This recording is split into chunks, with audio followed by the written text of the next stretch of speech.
So given that this was an interim budget and thus meant to be more of a voter account, it's less about setting priorities for the year, nor about some big policy announcement, but more to enable expenditure till the full budget comes out in July. And in that sense, it did its job well.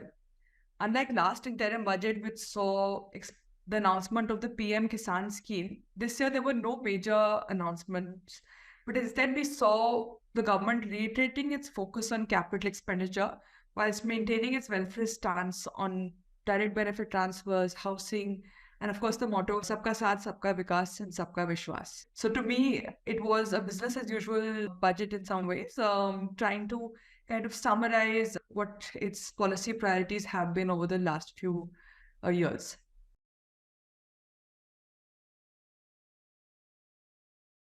I think the biggest challenge is often just the lack of access to granular data. While budgets are increasingly online, and in some cases, like parts of the union budget and even some states have made them available in searchable forms like Excel. For the most part, and for many states as well, they aren't always easy to access. And by that, I mean multiple things. For one, data is rarely in one place. Terminologies are not always very explicit or easy to understand for the layperson. You have state budgets in particular in regional languages only. Some of the budgets are only in Hindi, which makes it difficult for someone who's not familiar with the language or not familiar with reading Hindi to be able to access it. But I think one of the big constraints that we've often faced at the Accountability Initiative is data is spread across multiple websites. So we've seen that several schemes, financial and physical measures, are rarely available in the same place, and often expenditure in particular is missing. So most of our time ends up going in this compiling and collating data from different sources and trying to figure out when there are discrepancies across the data sources as to which is the most accurate. Once we've done all of that, I think the analysis becomes easy. But that accessibility and a clear way of understanding the data is what is probably the biggest challenge.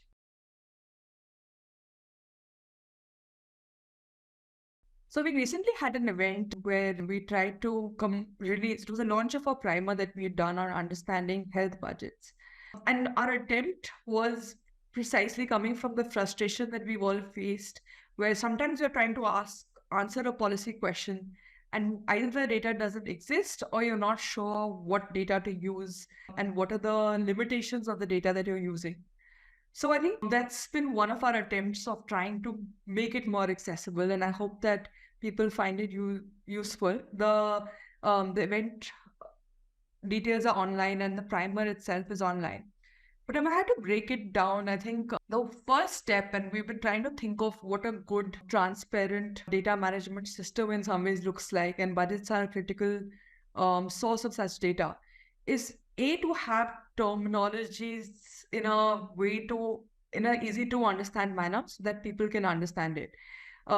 Sometimes you see accounting generally that happens, which tends to be very technical.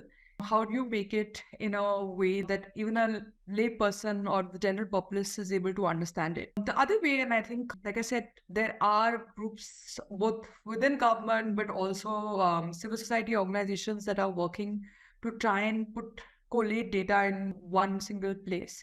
And I think that's a lot more can be done, especially given technology of how do you use technology to try and collate and compile data across different sources to make it more accessible and user-friendly. I mentioned languages earlier as well, but again, I think the availability of budget analysis or even just the budget across regional languages, at least the simplified versions, could go a long way to reaching everyone. I think some of the governments have tried to do that, of trying to almost create pictorial representations of what the budget means for us and for different consumer groups or different populist groups. And I think, again, that's another useful technique of how do you make budgets more accessible. But I would say that for anyone who's listening to this, do refer to the primer. It's limited in some ways to the health budget, but what we've tried to do is ask some of the difficult policy health questions that we all have asked each other, and trying to suggest measures and methods of how do you answer them using budgets and other government data.